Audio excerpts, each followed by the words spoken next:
This week's episode was brought to you by Elizabeth, Killer Queen 33, and Justin Blitch. Thank you, Elizabeth, Killer Queen 33, and Justin Blitch. It's with the generous support of listeners just like yourself that keeps the whole Rabbit's fleet of inflatable high-altitude satellites beaming this show directly to the codec device surgically implanted into your jawbone. Please call our support hotline if you feel any strange vibrations or turbulence. If you'd like to help keep our satellites fully inflated or just hear the extended version of the show, please visit www.patreon.com/thewholerabbit. where your monthly donation of just $5 will not only get you access to our entire library of shows, I'll send you a 5x5 vinyl sticker of our cover art guaranteed to stick onto stuff including roller coasters and afros. Not only that, I'll send you the secret keys to our Discord server where we receive oracles from robots. If having the future prognosticated by robots sounds a bit too intense, you can always help out by giving the show a like, subscribe, share, or positive review on your podcast app of choice. In this week's episode, we invoke the Muses to discuss their origin and how we might find ourselves on the receiving end of their blessings. We ask Hesiod and Diodores what they know about the Mousai and explore how their description lines up with the Qabalistic Tree of Life. We also discuss the role creativity plays in science, music, and even how to overcome writer's block. In the extended show, we discuss the Hindu Sarasvati and even more Qabalah, the alchemical workings of the art or temperance card of the tarot, love, Confucianism, and if creation is even possible or if it's all just a remix. Thank you and enjoy the show.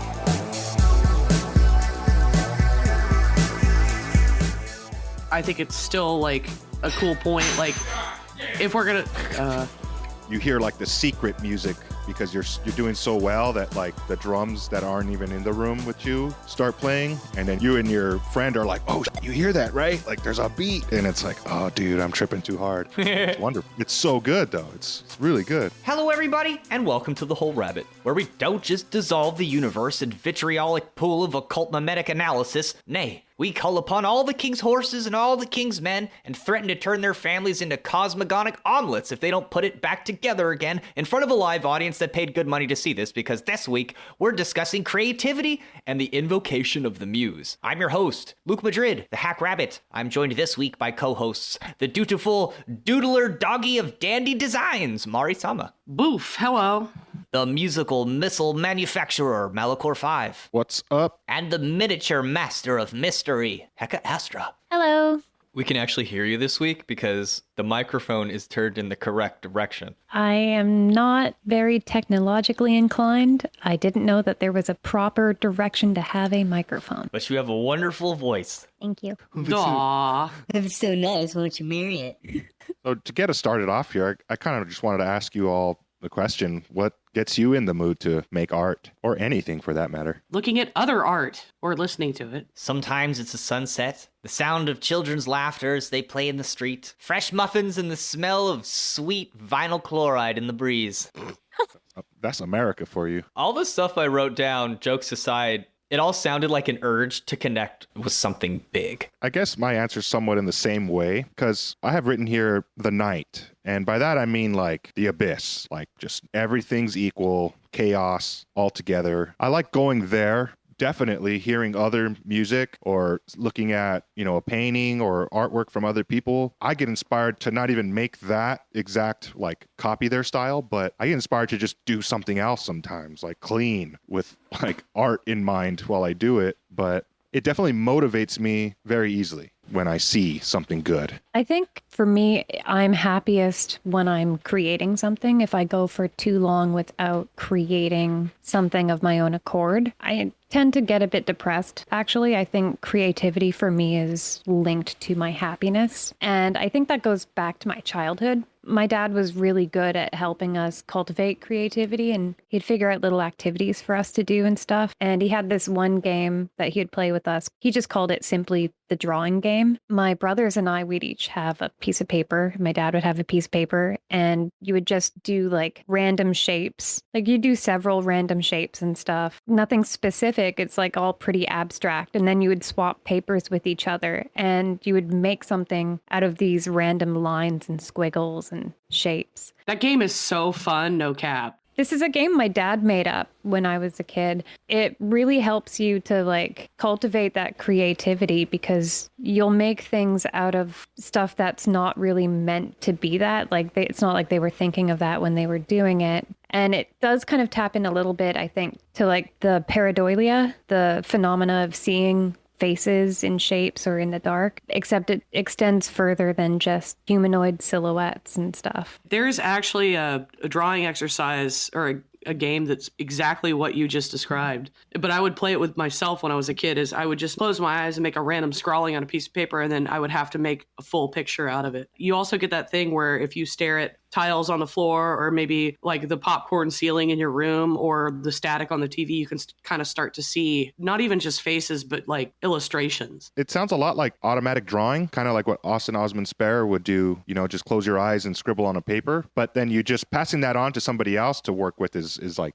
kind of separate. And I like that idea because you could do it by yourself, of course. And sometimes I've found papers from like years in the past in my folder and I'm like, oh, I remember this was like an automatic drawing attempt. And now I'm seeing something totally different. And that turns into something really, really nice. It reminds me a little bit of a Rorschach test. You might think like, oh, you see this in it, but then you pass it off to someone else and, they make a bird out of something that you thought would be more like a house. It definitely seems like creativity, art is a mental realm, but I don't know for sure because sometimes it's like the body is being creative. I don't know. You just feel in harmony with things sometimes or disharmony, and that provokes or has a reaction and it's not really mental. Austin Osman Spare had a method of automatic drawing that would bypass his mind and supposedly tap into the body, as you said. And this was one of his methods for generating Kia or raw current, tapping into this unfiltered, undifferentiated aspect of consciousness and just allowing it to flow.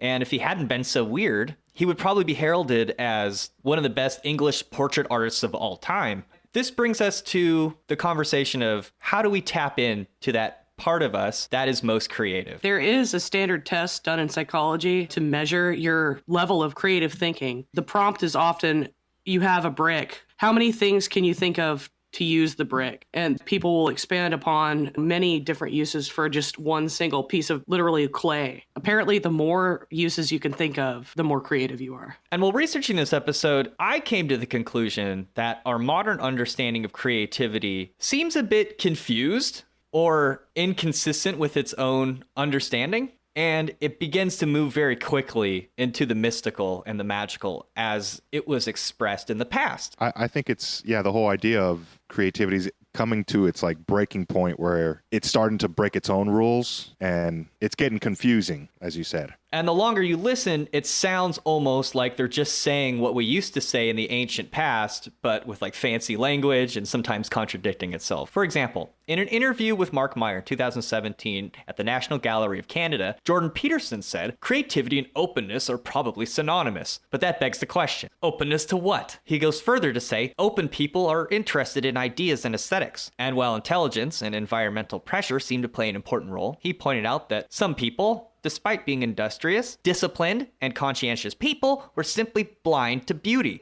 While this might seem startling, offensive, or possibly downright incorrect, it does reflect an antique idea about creativity, that in order to be creative, you must first be willing and open to an influence which modern minds sense, but fear to admit is divine. That's Mesla, literally. To the ancients, this sense of openness and receptivity was necessary because it was understood that one's creative inspiration flowed down from the divine realm, delivered to the receiver at the behest of the heavenly muse. This brings us to the Mousai, which sound kind of like ninjas, but they're not. There might be a muse for ninjas, a ninja muse. I don't know her name though. Sneak, sneak. Like many features of Greek myth, the Sisterhood of Muses, or as they were known then, the Mousai, stretch back into antiquity further than anyone remembers. It's likely they were originally the patron goddesses of poets and musicians who, in the ancient world, were usually the same person, while modern minds may be easily tempted to think of poetry, music, and the arts as little less than fleeting entertainment. It would miss the point that it was precisely these arts which gave us a past we could study in the first place. In the ancient world, music and poetry was how culture itself was preserved and transmitted. Eventually, as the liberal arts grew, so did the number of Muses, which Hesiod extended to 9 from the original 3, which were known at Delphi, Sicyon, an artistic mecca at the time, and Mount Helicon, where the cult of the Muses resided. If it's Helicon, I'm sorry, I don't know how to say this word. Unfortunately, little is known about the cult of Muses. It was here in Mount Helicon in Thespiae where the cult of Muses would hold a festival every 4 years where musicians and poets would compete for honors. As the Muses multiplied in number,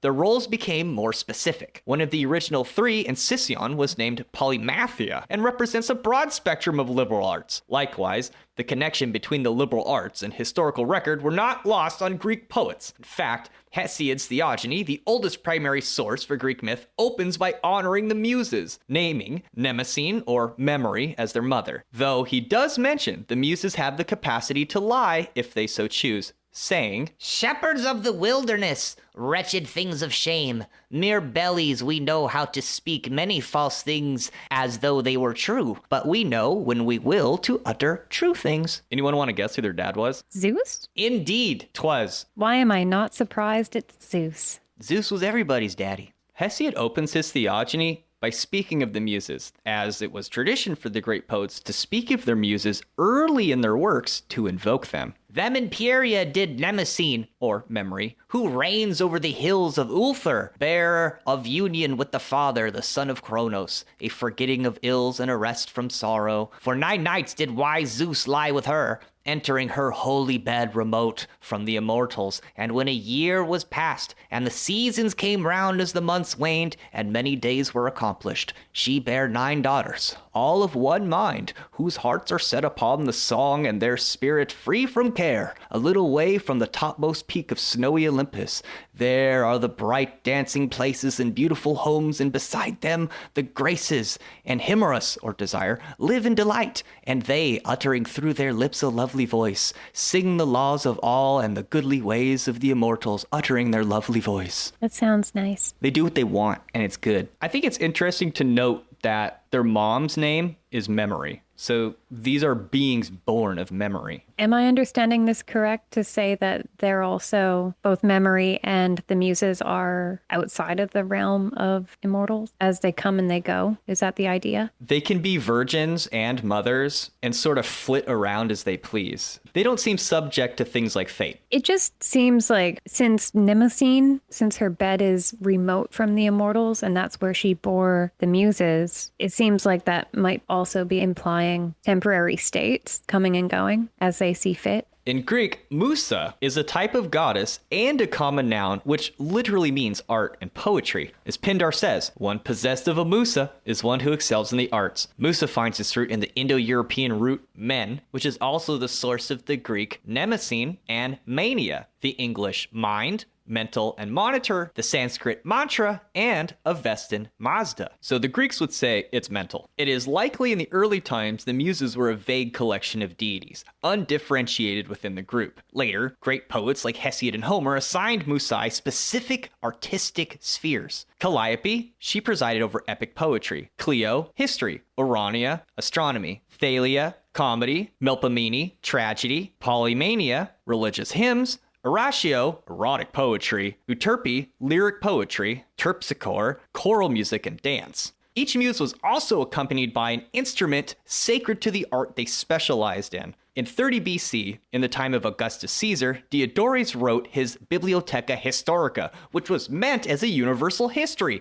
In these histories, the Muses, as with most other things, are said to originate in ancient Egypt. Woo! As proof that animal life appeared first of all in their land, they would offer the fact that even at the present day, the soil of the Thebaid at certain times generates mice in such numbers and of such size as to astonish all who have witnessed the phenomenon. For some of them are fully formed as far as the breast and front feet are able to move, while the rest of the body is unformed, the clod of earth still retaining its natural character. And from this fact, it is manifest that when the world was first taking shape, the land of Egypt could better than any other have been the place where mankind came into being because of the well-tempered nature of its soil. For even at the present time, while the soil of no other country generates any such things, in it alone certain living creatures may be seen, coming into being in a marvelous fashion. The animals come out of the fucking ground!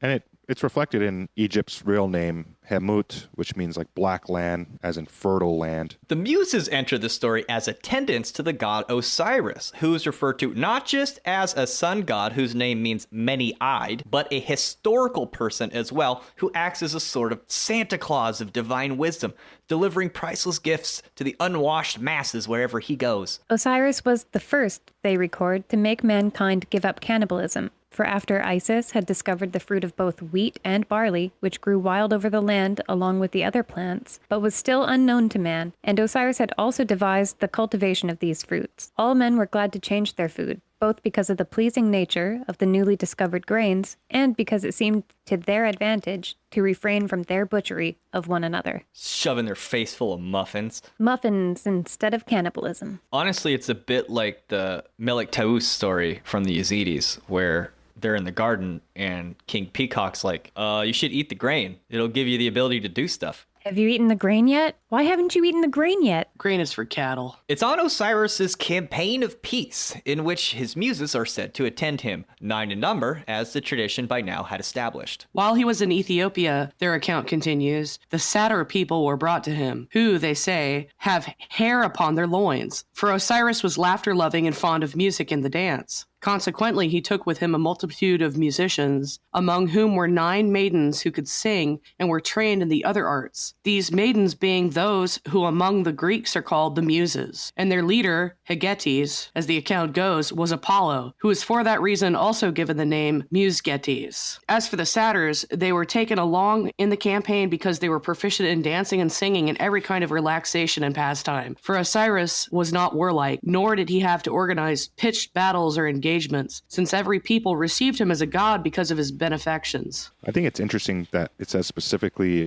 he didn't have to organize pitched battles. Those are battles out on a field.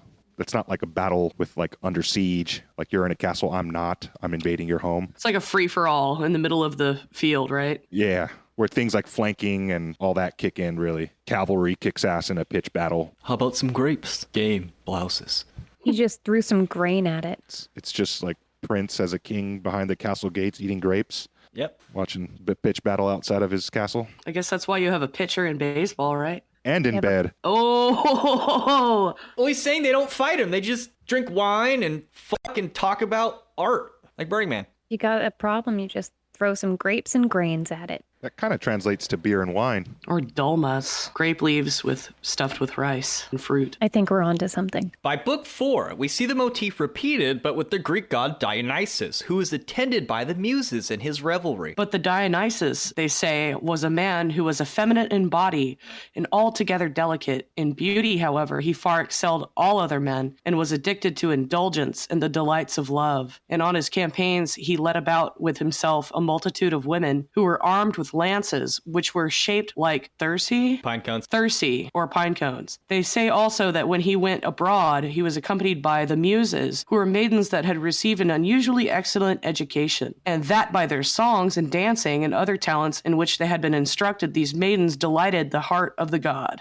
It seems somehow fitting the god of wine, indulgence, and revelry would be attended by the Muses, even if wine and strange drugs had no effect on one's creativity and all artists were entirely sober. Save for their spiritual connection to the Muses, we would still find their works a source of intoxication for others, who, in their revelry, would combine indulgences. We may speak of drugs and wine, but what good would they be without music, inspired conversation, and every other type of art? You know, I used to think that artists should get free drugs. They should. Sometimes, like when a musician just stops doing drugs, sometimes that's when they start to suck. It's true, unfortunately. It is, but if you're talking about an untrained or an uneducated mind, it really is. Drugs and indulgences like wine and such like that are pretty much the fastest track you can get to creative thinking. It's long been known that psychedelics such as regular mushrooms, LSD, and even marijuana to a smaller degree, among other things, they seem to reset neurons in the brain, firing them all up at once and syncing the two hemispheres of the brain together. There's actual brain scan evidence that shows that occasional tripping can foster a healthy brain, and it forges new and novel connections inside that could range anywhere from new ideas or new outlooks or behaviors. At the same time, this the tripping mechanism also cuts out bad or faulty connections. So it can also be used to, that's why this method can also be used to treat addiction and mental illness, as we're starting to see the medical community start to use these substances for healing and treatment, right? Like ketamine therapy, right? Same thing, kind of, because you do at some point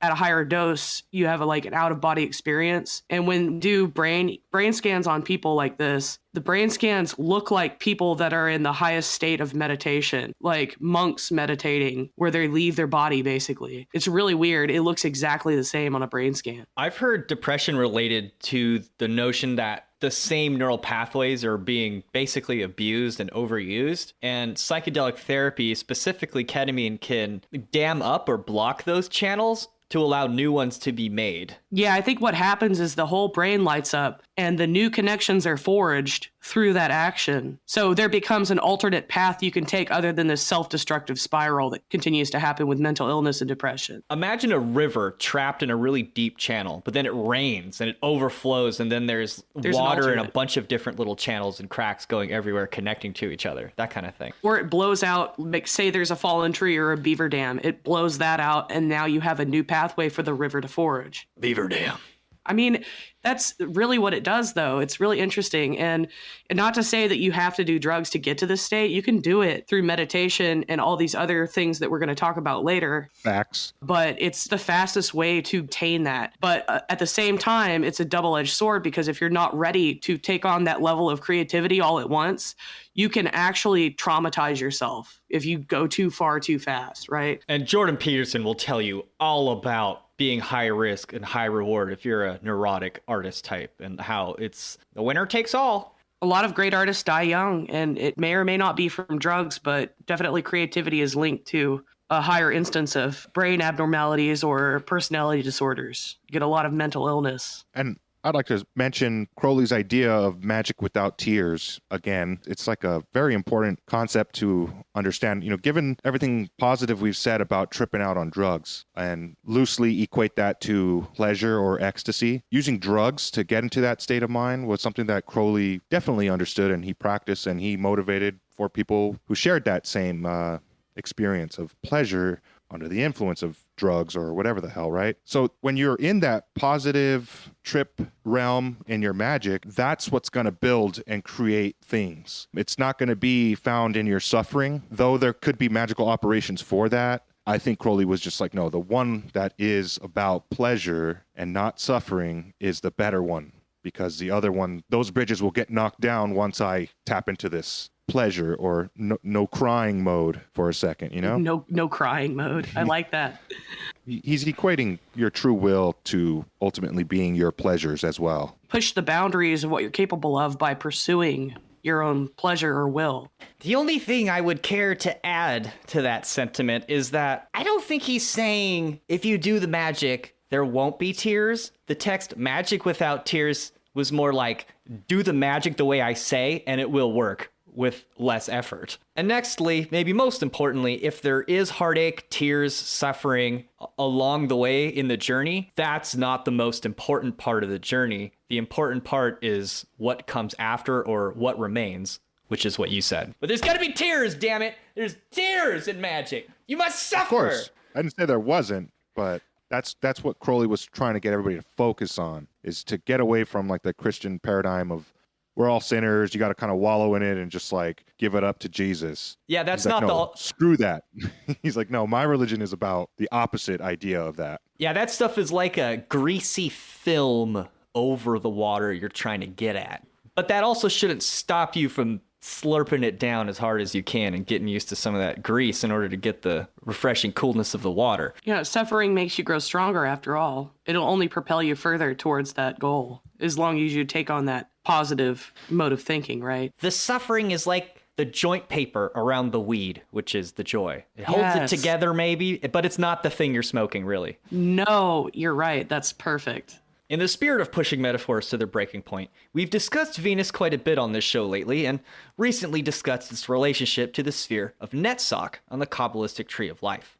While many of the topics we've discussed already, specifically the idea of memory, the stockpiling of knowledge, and language would find their strongest association with Hod, The eighth sphere, the Tree of Life, allows us to see the connection between the sensuous, indulgent nature of Netzach and how it manifests these intellectual, erudite qualities further down the stream in Hode. For starters, it depends on which direction you're going. If God is on the top and Earth is down below, then the energy moving from top to bottom would be the energy in manifestation and would enter Netzach first, then Hode. Meaning, in order to write, record, or categorize a thought, one must first feel inspired or attracted to doing so. More basically, feeling precedes thought. Thought can be seen as a reflection upon feeling. We discussed in our episodes on Lucifer how Netzach is seen like a prism, splitting the unity of light in Tifereth into the rainbow spectrum. In regards to the Muses, the light of Tifereth in its association with the sun would be like Apollo in his light. After all, Apollo is the leader of the Muses. The rainbow in Netzach would be the different flavors of Muse sister,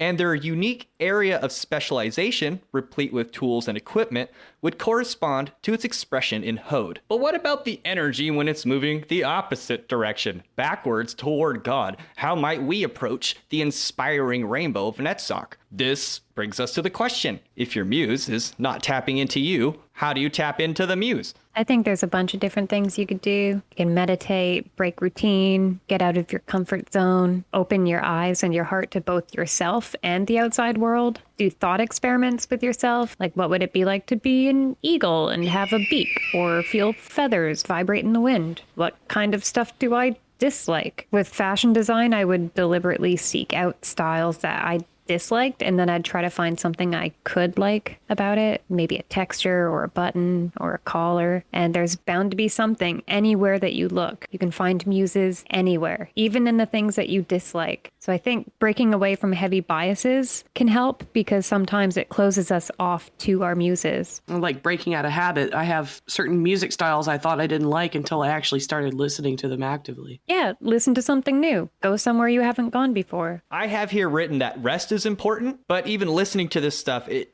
also sounds like just being open, being receptive, and doing the thing that you have to do to get receptive. And that's what, like you said in the beginning of the episode, you talked about Jordan Peterson talking about the characteristic of openness in a personality. So people that are open are more likely to be creative. Like, we're more open to trying new things. If I'm really struggling to get something started, I'll just do the thing, right? Like you said, and work on it for a while, maybe. And when I feel like, okay, like that's about as good as I can do right now, I just completely will remove it or destroy it or just scrap it and then start again. And then it's like, this is what I felt was wrong the first time. You know, I remember doing this very same thing and then I did it that way. So this time, you know, I remembered I did that line first on the last drawing when I should have put that in like a layer behind or forward. You know, it's like, so the order of operations gets better the second time. And then if you want to get that second one and scrap it again, because the next one after that is just going to be that much better. Oh, and it's you're like smart. Not getting attached emotionally to the creation until it's like the magnum opus and it's like, okay, now that's a diamond.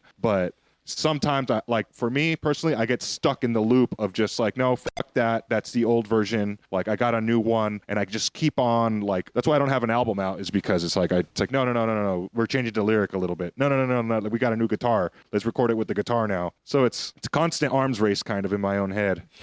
Bro, that's genius though, because a lot of times I'll walk away from something if I get I can feel when I have a block, right? So I'll get up and walk away and then come back to it, but I'll work on the same thing that I saved that I started. So I have that emotional attachment. That's a great way to break out of it, because you just throw it away and try again, which often happens when you're sketching or something like that. I don't have such an issue with that, but when I'm building something like a larger plan, you know, if you're really stuck, that might actually jar you out of it. But for me, when I have a good foundation and I'm working steadily and I can do it and then I hit a wall, for me, frequent breaks from rational thinking, such as like when you're doing something complicated, like writing your song, writing a book, calculating some mathematics, or planning a design or any of that stuff, you should take a break. It provides a chance for your more creative and intuitive side to help move the process along.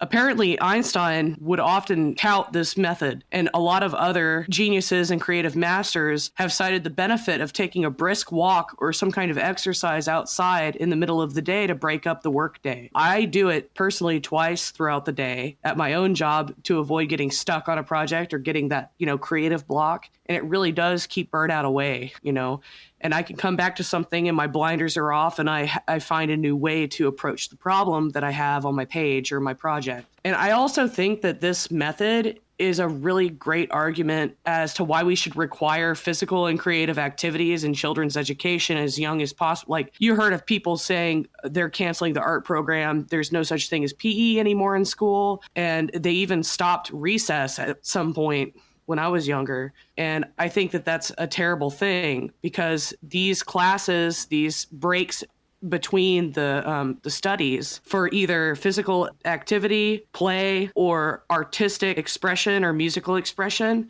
they actually help the brain to function better when it's time to sit down and do your rational work, such as your math homework or your history. They don't want you to think.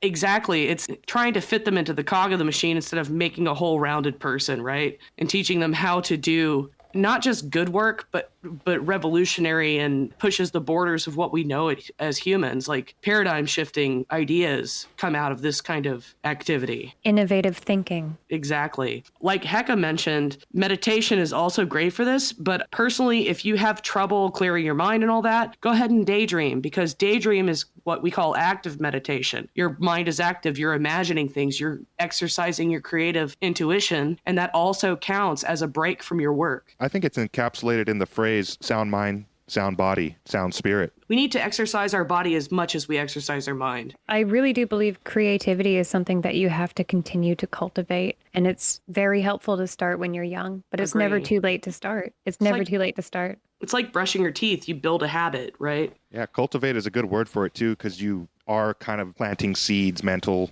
trees grow. One time honored way of connecting to the Muses surprised me because it's hidden in plain sight. Oh, you mean like the etymology of the word muse? Or museum. Or museum, which is derived from the word muse. When we look at the word muse from etymology.com, it's a wonderful website I use almost every day. It means to, quote, reflect, ponder, meditate, to be absorbed in thought, from mid-14th century. From Old French muser, which is 12th century, to ponder, dream, wonder, loiter, waste time. Sounds fun. Which is of uncertain origin. Then it says the explanation is literally to stand with one's nose in the air, or possibly to sniff about like a dog who has lost the scent. From muse, muzzle, from Gallo-Roman musa, snout, itself a word of unknown origin. The modern word probably has been influenced in sense by muse, which is part of the Greek idea of what gives you creativity. Like all of the words we use, they've been kind of skewed over time, but I thought it was interesting. Hold on a minute. So you're telling me Bootsy Collins is using the term funk as synonymous with smell and the muse, as is classically, etymologically correct? That's crazy to me. Absolutely. We want the funk. Give us the funk.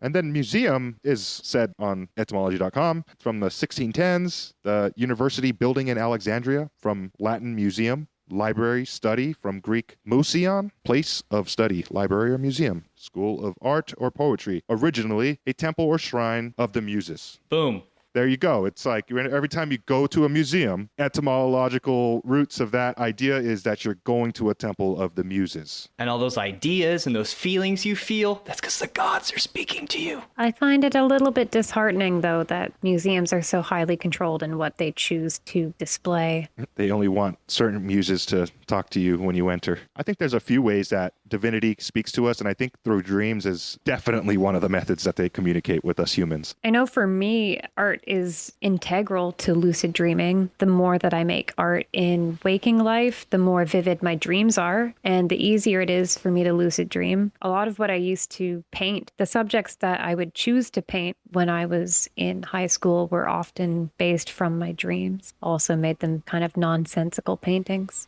I completely agree. Art and lucid dreaming go hand in hand. If I was to follow my dream job line of work and I had all the funding, I would study the rules or the mechanisms that dictate what we can and cannot extract from our dreams. Even famously in history, there have been moments where breakthroughs in art, science, literature, whatever you might want to call them, they've occurred, and it was due to somebody having a trippy dream or a very focused dream on what they were trying to accomplish. So I'm just going to list off a couple of them and read some quotes. Descartes claims that a dream he had on November 10th in 1619 revealed the scientific method to him. Whoa. So that's kind of like conceptual. Like, how should we to go about proving things in a step-by-step way so that you can't argue if it passes through all the tests. Well, thanks, Muses. In 1845, Elias Howe dreamt that putting the eye of a needle at the tip near the point of it would allow the practicality of a sewing machine to be made. Elias Howe's mother wrote about this in a family history book. This might be apocryphal. She might have put this in after the fact that he made the machine and just to make it sound fancy. But it's, let's just go with it. To be fair, hand sewing needles have the eye of the needle at the opposite. And so he would have had to figure out not to put it there. Which seems counterintuitive, but it is an alternate way of thinking. So his mother wrote, he almost beguarded himself before he discovered where the eye of the needle of the sewing machine should be located. It is probable that there are very few people who know how it came about. His original idea was to follow the model of the ordinary needle and have the eye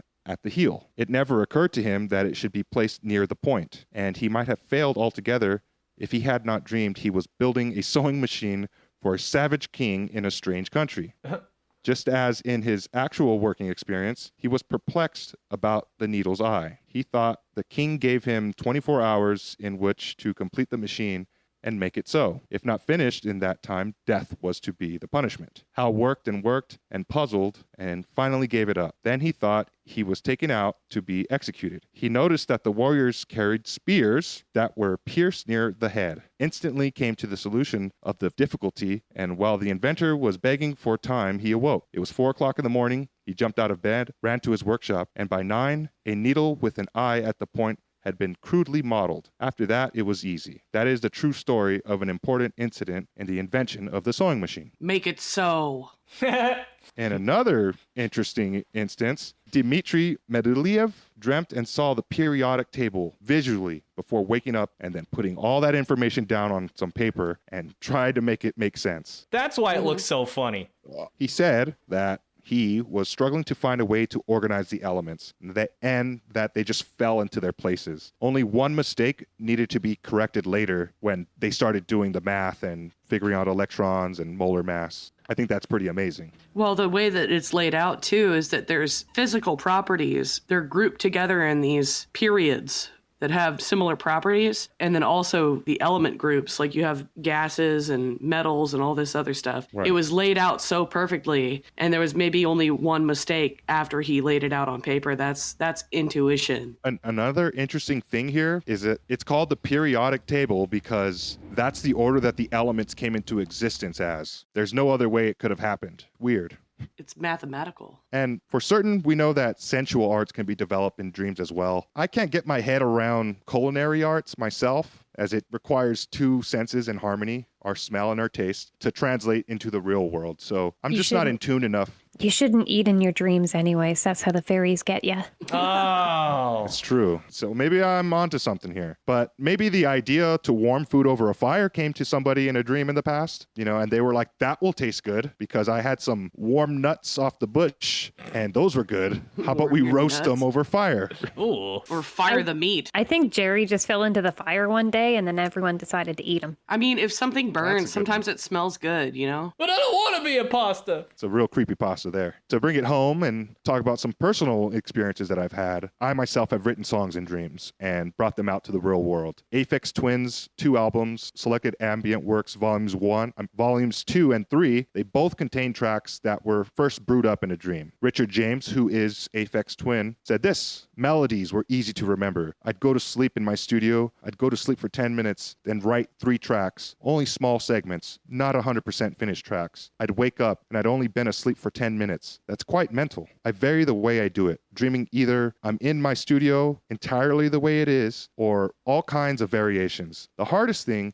is getting the sounds to sound the same. It's never the same. It really doesn't come close to it. That's honest to admit. Like, it doesn't sound like it. That's very candid of him to say. Yeah, there's like sounds that I hear in my head that no matter how long I sit in front of my computer, I can't replicate it with the tools that my programs have. I'm a visual person. When I dream something visual and I want to replicate it, it never comes close to what I saw in my vision or my dream. So in a past episode, we did kind of mention this next story here. I believe the episode was called The Devil in Rock and Roll. But Giuseppe Tartini wrote Violin Sonata in G minor, also known as the Devil's Trill Sonata, in 1713. And this was from a musical dream. He told his friend, who was a French astronomer by the name of Jerome Lalandale, that he had made a pact with the devil after handing him a violin to see if the devil could even play in this dream. The devil played, and he said, quote, with such great art and intelligence as I had never even conceived in my boldest flights of fantasy. Hell yeah! Yeah, and that song's really trippy. It's got a lot of fast moving parts, and it's kind of like very hectic. So it's reflective of on the surface ideas of what the devil might sound like, right? But I also find it easy to paint or sculpt